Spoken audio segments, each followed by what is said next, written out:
Welcome back to The Explainer. Today, we are diving into a story that might sound like a quaint little fable on the surface, but honestly, it is an absolute masterclass in entrepreneurship and resilience.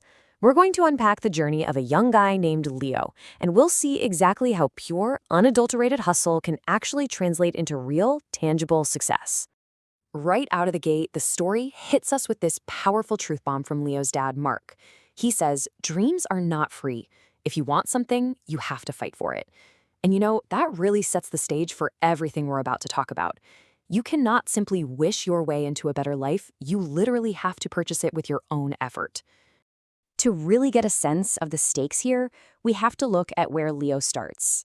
He's just 20 years old, and he's got this massive, audacious goal: owning an entire chain of restaurants. But his resources? Zero. No money whatsoever. And his family is really struggling just to make ends meet. It's the ultimate bootstrapping dilemma, right? How do you build a business when your starting capital is quite literally nothing? Well, Leo essentially manufactures his own luck, using what we can call the credit strategy. He marches right up to the local baker, Mr. Anderson, who, by the way, is famously grumpy, and confidently pitches a totally risk-free deal. He says, "Give me 1 week of bread on credit." Leo takes that bread, hands out free samples to build up a customer base, sells the rest, and then returns the principal to Mr. Anderson, keeping just a tiny bit of profit for himself. And that leads us to our very first major takeaway. When your bank account is totally empty, your determination simply has to become your seed money. It's sweat equity in its purest form.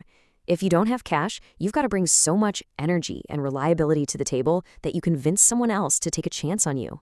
Now, hustle is a fun buzzword, but the reality of it is usually pretty brutal. Every single day, Leo's routine kicks off at 4 a.m. That's a time when no sane person actually wants to be awake. He walks miles to the bakery, physically hauls this incredibly heavy bread all the way back to town, sells it all day at a little park stand, and then walks all the way back in the evening to pay off his debt, day in and day out. Just two. That is the number of months it took of this relentless, bone-tiring schedule just to scrape together enough money to buy a basic transport card. 2 months? It's a pretty sobering reminder that early progress in absolutely any venture is going to be incredibly slow and physically demanding. So, this agonizingly slow progress forces Leo into his very first major business pivot. A customer points out that sure, he's a fantastic salesman, but relying entirely on a supplier is completely eating up his profit margins. He realizes he has to make the leap from just distributing the product to actually manufacturing it. By baking the bread himself, he controls the product and drastically increases his independence. It is textbook vertical integration. But as we know, independence means you actually have to learn a difficult new skill.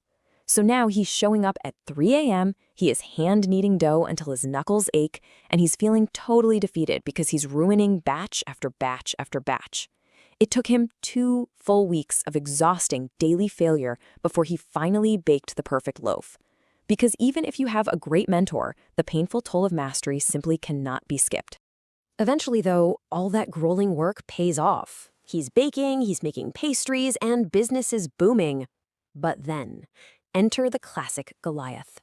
Eric's Bakery opens up in town. We're talking a massive shop, flashy signs, deep pockets, the whole shebang. Almost overnight, Leo's sales completely tank.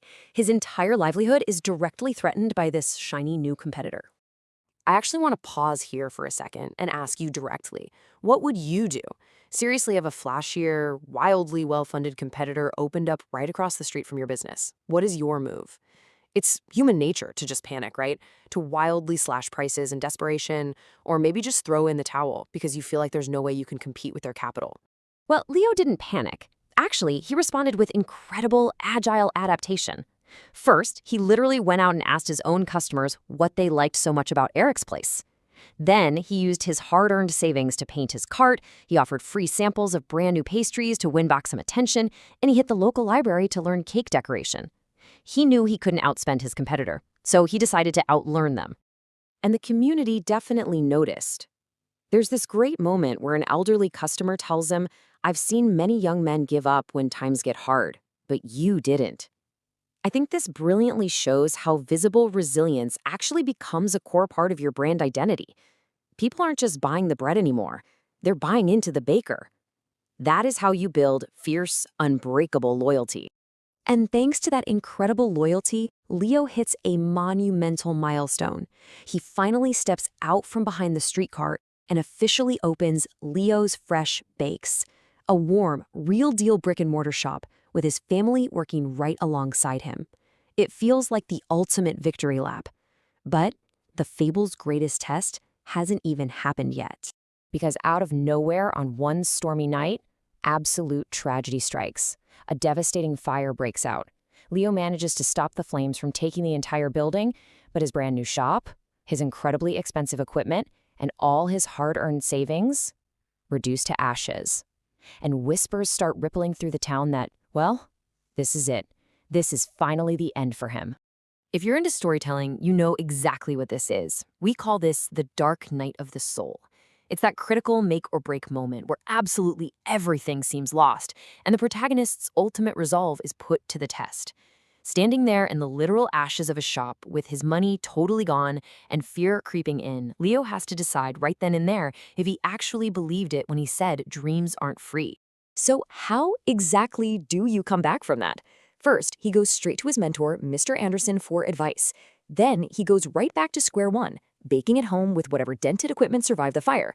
But here is where the magic happens. All that goodwill he spent years building up, it triggers a rescue. The community rallies around him, donating ingredients, pitching in money, volunteering their time to repair the shop. Because he absolutely refused to quit, he's able to reopen even stronger than before. Which brings us to what is arguably the most crucial takeaway of this entire explainer.